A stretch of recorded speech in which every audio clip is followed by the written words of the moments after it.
যে ম্যানেজার আছে আমি বলছি ভাই ডিএনএ করো, পুলিশের কাছে যাই কয় না ওই মেয়ের ডিএনএ টেস্ট করা হোক। ডিএনএ টেস্ট করলে তো অবশ্যই সবকিছু বেরিয়ে আসবে। আমি যদি তার সাথে অন্যায় কিছু করে থাকি অবশ্যই আমি ধরা খাবো। পুলিশের হাতে গ্রেপ্তার হওয়ার পর এভাবেই কথাগুলো বলতেছিলেন ভাইরাল রিপন মিয়া। ভিউয়ার্স, ধরা খাওয়ার পর রিপন মিয়া আরো কি স্বীকারোক্তি দিল তার পরকীয়া প্রেমিকাকে নিয়ে।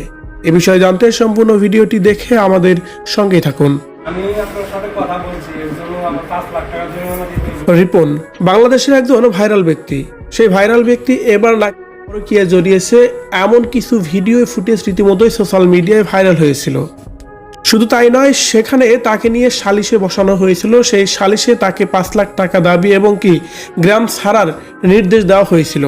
আর এই সবকিছু ওই বিচারে মানলেও পরবর্তীতে রিপন মিয়া সেগুলো মেনে নিতে পারেনি, যার কারণে বাড়ি থেকে সে পালিয়ে বেড়াচ্ছিল। অবশেষে ময়মনসিংহের সদর থানার পুলিশের কাছে ধরা খেয়েছে।